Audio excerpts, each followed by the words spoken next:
Storm Tracker 9 weather with Chief Meteorologist Justin Stapleton.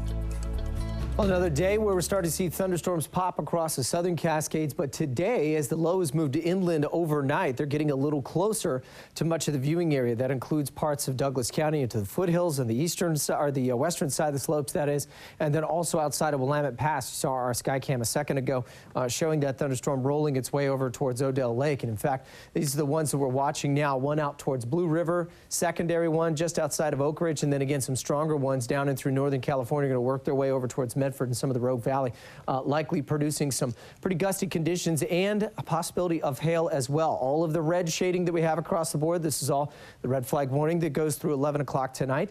So the one towards Oak Ridge kind of falling apart right now, may bring some light sprinkles, maybe even a quick shower as it moves through.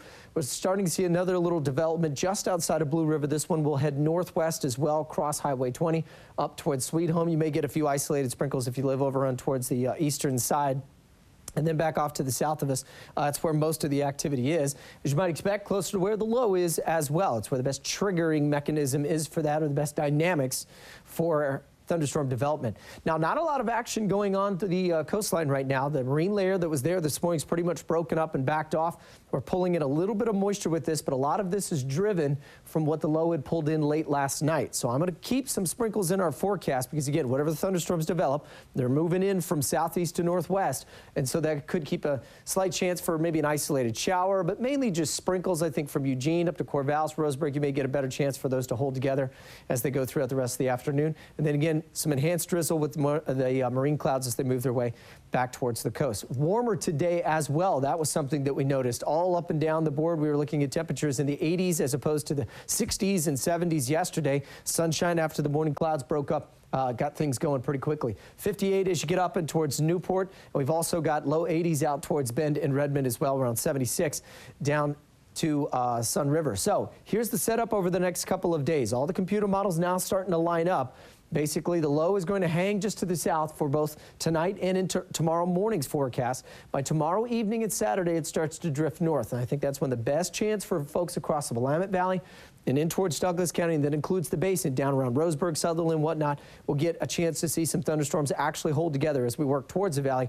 It is going to keep the forecast a little cloudy and some light chances for showers on Saturday. By Sunday, that should be pushing north up in towards Washington and at least be done with our thunderstorm chances for the western side of the state. Mountains will likely still see those all the way into early next week. So more storms coming Friday and Saturday. Overnight rain possible inland, and I think Friday night into Saturday, we've got a good batch coming through. Then as we get later on into the week, we'll start to see the drier conditions move back in. More sunshine, high pressure tries to briefly take hold, and that should get us back to a less unsettled forecast, let's put it that way. So I'll keep a mention of an isolated shower, especially Saturday, Sunday, as the low is moving up the coastline. Thunderstorms tomorrow afternoon in the Umpqua as well. See the same thing on Saturday. They should be wrapped up pretty quick by Sunday, and then we're back into the upper 80s by next week. Some strong thunderstorms in the Cascades for the next couple of days, and actually likely through early next week. Bend and Redmond, same story. Sunshine at first, thunderstorms getting strong tomorrow and Saturday, and then it's back to the mid to upper 80s by next week. And in the valley, I'm going to call for some isolated evening and overnight rain tomorrow. We may get a thunderstorm that tries to form in the foothills and work its way into the valley. We'll stay on top of it here. Saturday, guys, probably going to be kind of a cloudy, maybe a bit of a showery day, but Sunday things start to improve. And then next week, back to that dry forecast we've had most of the summer so far. Yeah, that's important. We got the Weimar Country Music Festival coming up right around the corner. I know. We're going to be watching it closely. All right.